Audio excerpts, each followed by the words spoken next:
നമസ്കാരം. Third division special ന്യൂസിലേക്ക് സ്വാഗതം.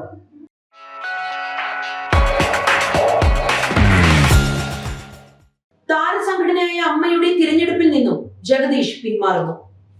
മോഹൻലാൽ, മമ്മൂട്ടി, സുരേഷ് ഗോപി എന്നിവരുമായി നടത്തിയ ചർച്ചയ്ക്കൊടുവിലാണ് ജഗദീഷിന്റെ ഈ തീരുമാനം. വനിതാ പ്രസിഡന്റ് വരട്ടെ എന്ന നിലപാടിലാണ് ജഗദീഷ്.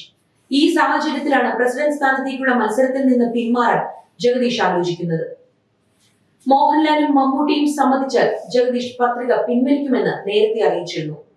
വനിതാ പ്രസിഡന്റ് എന്ന നിർദ്ദേശം വന്നതോടെ അധ്യക്ഷ സ്ഥാനത്തേക്ക് ശ്വേതാ മേനോന്റെ സാധ്യതയേറി.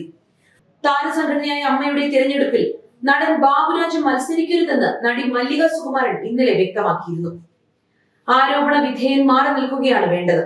ബാബുരാജ് മത്സരിച്ചാൽ പല സംശയങ്ങൾക്കും ഇടവരും. മടുത്തിട്ടാണ് മോഹൻലാൽ അമ്മ പ്രസിഡന്റ് സ്ഥാനത്ത് നിന്ന് പിന്മാറിയത്. എല്ലാ പ്രശ്നങ്ങളിലും ലാലിന്റെ പേര് വലിച്ചിഴയ്ക്കുന്നത് ചിലരുടെ ശീലമാണ്. ലാലോ മമ്മൂട്ടിയോ ഇല്ലെങ്കിൽ പ്രവർത്തന ഫണ്ട് പോലും ലഭിക്കില്ല. ഞങ്ങൾ തെറ്റുകണ്ടാൽ തുറന്നു പറയും. അതിനാൽ താനും മകനും അമ്മയ്ക്ക് അപ്രിയരാണ് എന്നും മല്ലിക സുകുമാരൻ പറഞ്ഞു.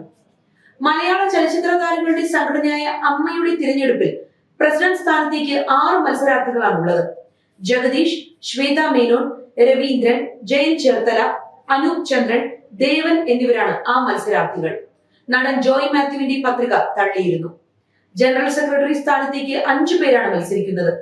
ബാബുരാജ്, കുക്കു പരമേശ്വരൻ, ജയൻ ചേർത്തല, അനൂപ് ചന്ദ്രൻ, രവീന്ദ്രൻ എന്നിവർ മത്സരിക്കും. ജഗദീഷ് പിന്മാറുന്നതോടെ ശ്വേതാ മേനോനുള്ള സാധ്യത ഏറുകയാണ്.